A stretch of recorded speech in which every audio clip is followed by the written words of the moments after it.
Welcome to today's Explainer. We are diving into a genuinely fascinating piece of source material today. It's a sermon outline that tackles a challenge I think we can all relate to. How exactly are we supposed to navigate and make sense of an increasingly deceptive world? It's all about separating fact from fiction and figuring out genuine motives versus hollow manipulation. So here's our roadmap for today. We're going to walk step by step through the biblical frameworks this source uses to evaluate human motives. We'll start with our current world of deception, move right into discernment, explore outer appearances, and then wrap the whole thing up with the ultimate call to truth. All right, let's jump right into Section 1, A World of Deception, which really zeroes in on the illusion versus reality. The source material drops this massive hook right out of the gate. It just asks us to pause and imagine, what if every single word spoken was actually true? What if every action was perfectly just and every underlying motive was entirely pure?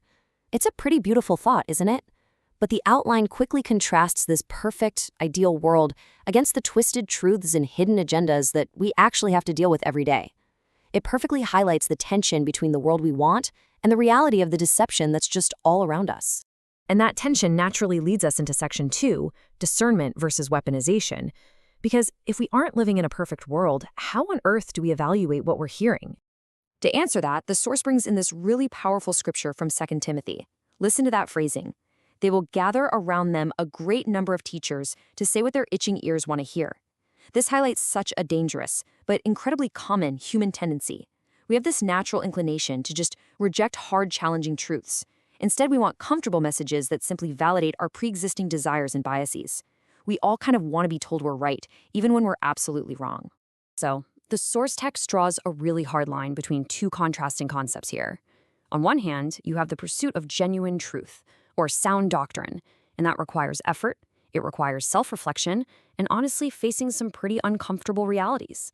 But contrast that with itching ears. Those are the hollow echo chambers we build for ourselves, where we just surround ourselves with voices that nod in agreement with whatever we already wanted to do anyway.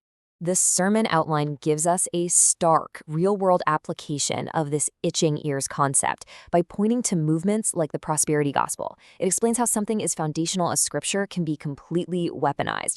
By cherry-picking texts and just totally removing the context, teachings are misused to justify outright greed or selfish ambition. It's a prime example of shaping a message not to reveal the truth, but simply to cater to human desires for wealth and status. So how do we actually cut through all that noise? Well, the source text offers a defense mechanism right out of Galatians chapter 5. The crucial takeaway here is that these specific traits, these fruits of the Spirit, serve as the ultimate litmus test for any teaching, movement, or leader. If you really want to know if something is grounded in absolute truth, you have to look at what it produces. The text literally gives us a diagnostic checklist. We're talking about things like love, joy, peace, forbearance, and self-control. The sermon argues that we can use this exact list to evaluate the teachings we're bombarded with every single day. We should be actively asking ourselves, does this message, or does this particular leader, actually promote love and peace? Or, when you strip away all the charisma and the polish, does the message just cause division, anxiety, and strife?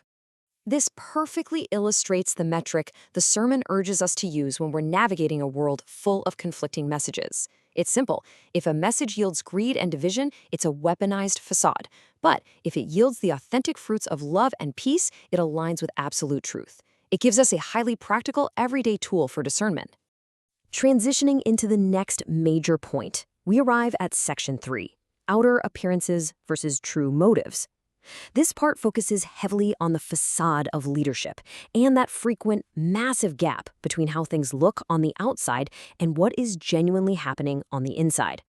By anchoring this section with this famous verse from 1 Samuel, the text establishes a fundamental flaw in how we operate. As humans, we are so visually and socially wired to evaluate the outward appearance. We look at the polish, the public speaking skills, the overall aesthetic. But the outline reminds us that human judgment is fundamentally flawed when it relies solely on surface-level observation. A true assessment requires looking much, much deeper.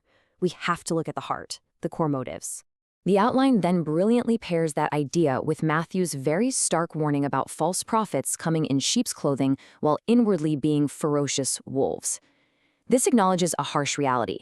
Deceptive individuals aren't going to announce their bad intentions, right? They deliberately hide ferocious agendas behind a really polished, righteous exterior. But again, notice that callback at the end. By their fruit, you will recognize them. Ultimately, the actions always betray the disguise. To ground this ancient text in modern reality, the sermon points to historical and political examples.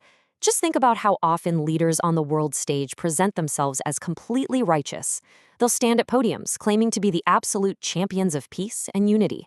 Yet, when you look objectively at their actual policies and actions, they tell a completely different, often destructive story. It's the ultimate wolf in sheep's clothing scenario, just played out on a macro level.